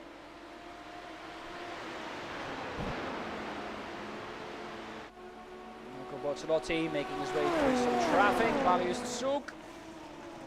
He's opened up that gap a bit. Lucas Miller, look at that. He's closed that gap down to about 0.8 of a second to the leader. 0.4 of a second to P2 Marius Zug. What Mirko Bortolotti is hoping for is that those two will fight. And he can break away, break the toe. And have a bit of an easier pit stop in the background. Who was that spinning his way? Oh god, that was a back marker. My goodness me. Hugo Up, yeah, it was Hugo Up. Well then. Hugo Up, once again, I can give you his fastest lap time. 106.72. Quickest lap time from the guys up ahead, 106.6. So that just tells you that Hugo Up once again could have been up there, but just isn't. And well, that was one of the reasons why spun this time round. Still continuing though, you have to give it up to Hugo Rupp, is trying to pick up every position that he can. Mirko Bortolotti still ahead of Marius Zug. Lucas Müller has dropped back a bit. Of course, this is all down to the usement, or to how you use your push to pass.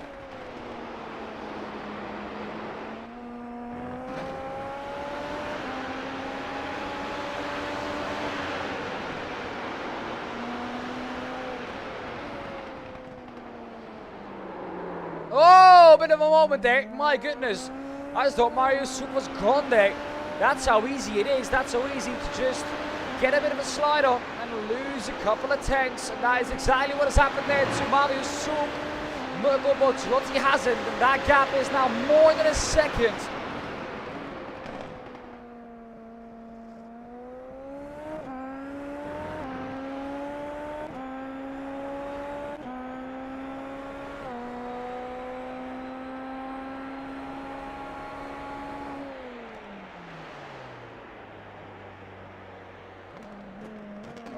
What's Lucas Müller doing? Is he saving fuel? Is Lucas Müller saving fuel here? That's the question.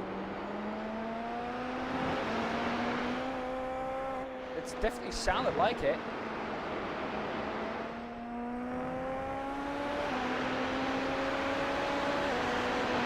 We're gonna have to pit at some point. Drivers have pitted already. The leading pitted driver is Niels Langeveld.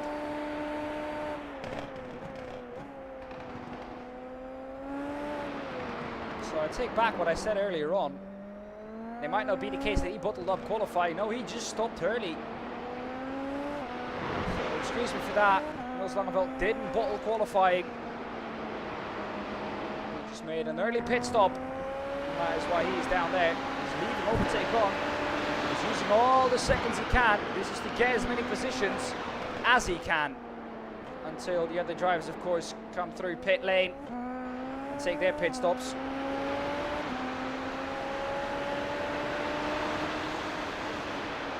He's been using overtake now for the whole race. You can see at the bottom of the screen.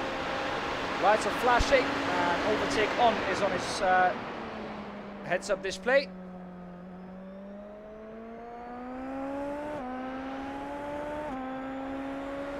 Gains you quite a lot of lap time.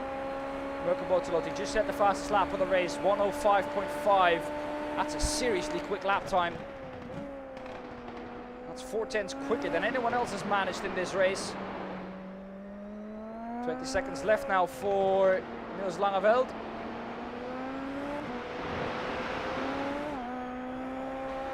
He's going to get a bit more on acceleration here. Setting purple sector times here. With that overtake on. And that was that overtake on.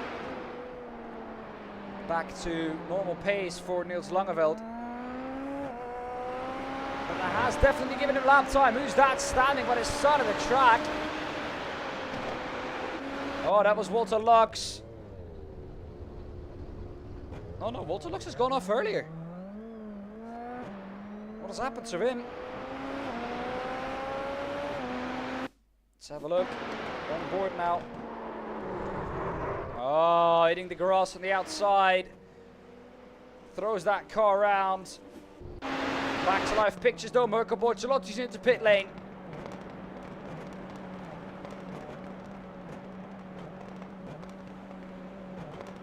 Lucas Miller's going to continue. That's that fuel saving that I talked about.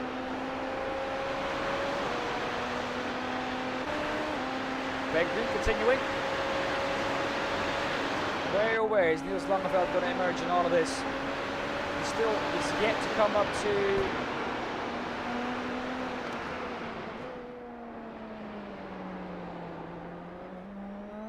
the last part of the track. Here he is. He's got to get quite a few. He's got to get into the top 5 with that. And excuse me, but he did start P20. Niels Langeveld started P20 and is now up into P5. That is an incredible drive from Niels Langeveld, showing how incredibly quick he is in these cars and how incredibly consistent he is. Lucas Müller still leading the way. Niels Langeveld is behind Mirko Bortolotti, the leader of the race. Granted, he is behind them with about 11 seconds. But with the fuel saving that these guys are having to do, oh, what's going on there then? Sean Ter, Torsten Gross, Lucas Krambert. Let's take a look at it. Chopper Cam is going to tell us more here. So he's going to go off the track already. Is he going to come back on? Is that why? No, they've just gone off on their own. And then I think... Nah, they're waiting for him. Mirko Bortolotti crashed. What's happened to Mirko Bortolotti then? This is coming out of pit lane.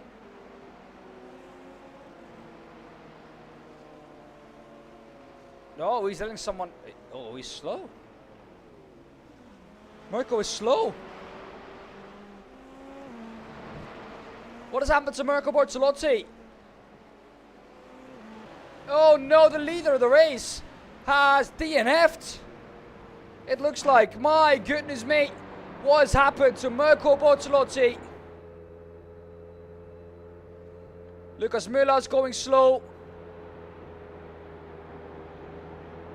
Hugo Zasse is going slow. Benedict Hitz is going slow.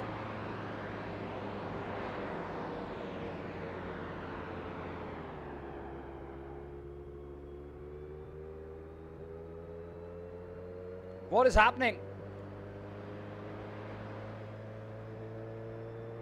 All right, I can see there has been a mistake from the server setup.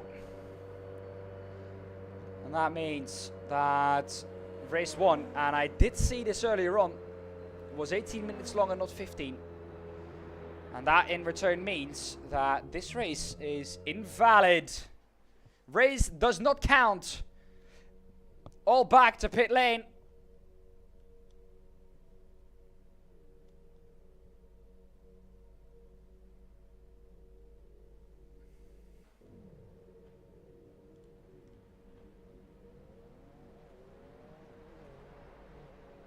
Righty then. It's going to be us waiting for now. But a mistake meant that server 1 was too long. And that may, or race 1 was too long. That means that race 1 is invalid.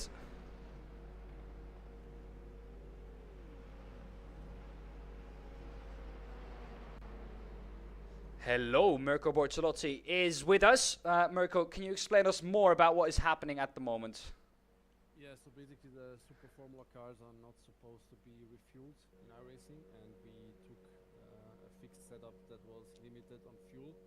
So basically what happened is that the entire field ran out of fuel and nobody could finish the race. So now we will regroup in the Discord and discuss on how to proceed. Either we put up a new server again, or we just redraw the second server. So I would like to discuss this with the drivers and have a common decision. Yeah, copy. All right.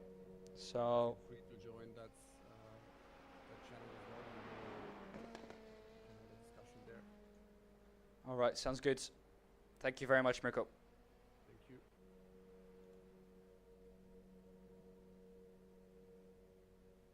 So then let's go ahead and join that channel and see what's all going on. Nobody's able to finish the race because everybody would run out of fuel, as you cannot refuel the Super Formula car. And last time in Phillip Island, we just took the standard iRacing, whatever it is, high downforce setup. But we had already prepared beforehand a different setup as usual as for the other cars, and unfortunately I put that one in. So now we have two options, and I would like to decide this together with you guys. Either option one, we put the exact same server up again, but it would be a bit against the philosophy of the championship, but anyway, that has been drawn, so this is one option. Or the second option is we do the full draw again for the second server. And I think the best way to do this is to put up a poll, and I kindly ask every one of you to vote, and then we will take the winning side. Please vote only once.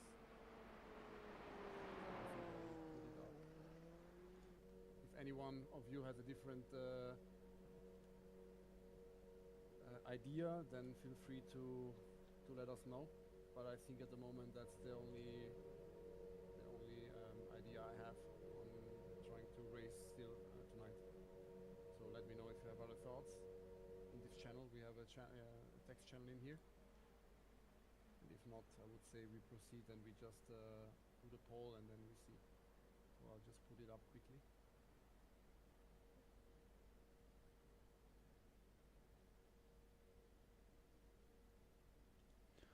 I think Hugo has put up a poll in the paddock chat. Okay. There we go. So Hugo, once the poll is starting to get in, please take one of the two. Take a decision what you want to do. So I guess what does the left one mean? The left one, no, the left one is restart the server. Just make a new server. It looks like at the moment that'll be the majority vote, but we'll wait.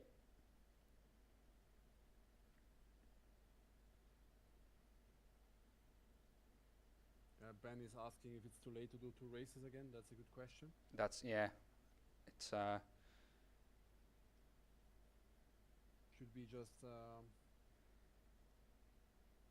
don't know, make it shorter or just go straight into a quali I'd say without practice, obviously? yeah, I would say, well, the problem of course that we have is that it would be a reverse grid, and you can't do a manual reverse grid from as far as I know. You can't do a reverse grid because the first race was invalid, so you're going to have to do either qualifying again, or you're going to have to go with a random grid and then just do the feature race.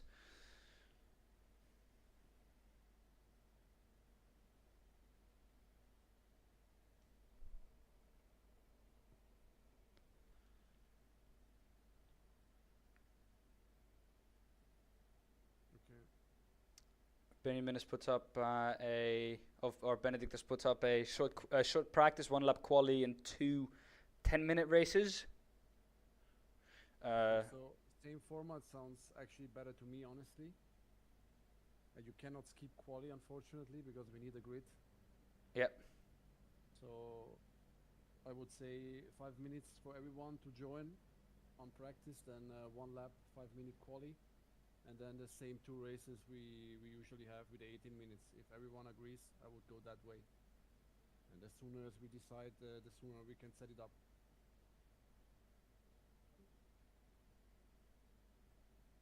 Okay, perfect. Thanks guys, and sorry for the mess. Server will be up shortly.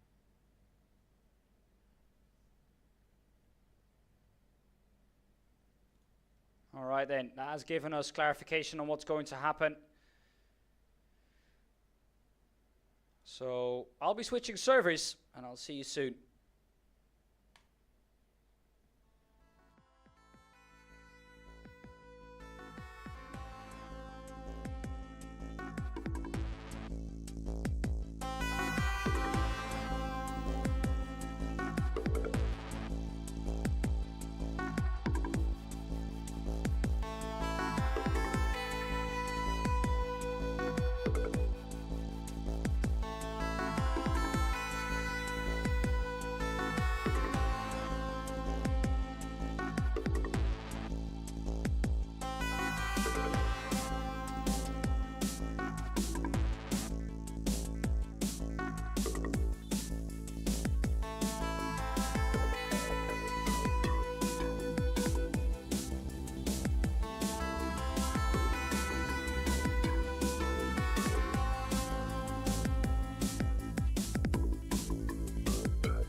So then back to qualifying we go. And once again, drivers are going to have a chance to set their lap time. We've seen this already.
Well then, that was quali.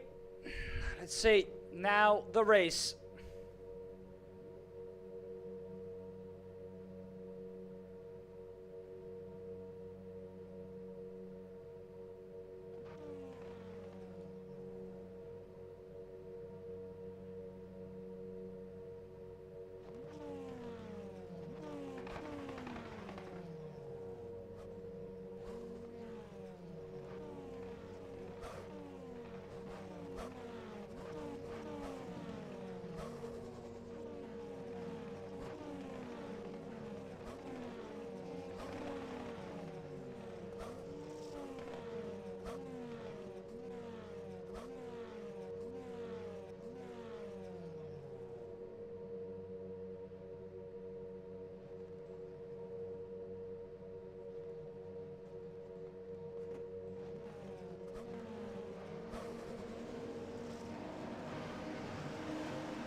Green flag, green flag.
Oh, wow. Well, I just realized that you couldn't hear my commentary throughout that whole race. I am extremely sorry for that. Seems to be all going wrong here today in the first race, but I can't do any further commentary because I've got a meeting to attend in, well, about 5 minutes. So, I am going to have to leave you once again without commentary for race 2.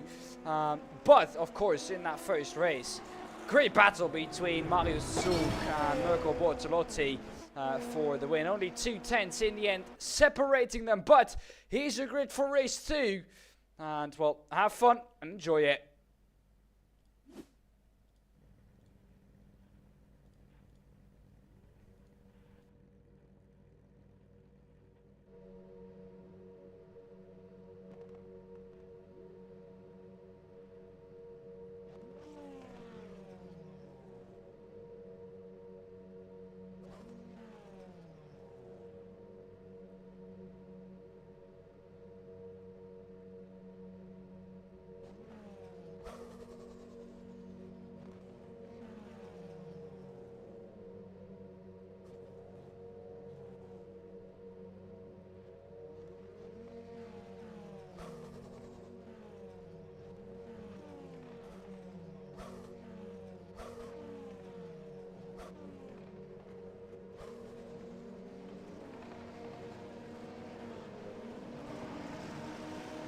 Green flag, green flag.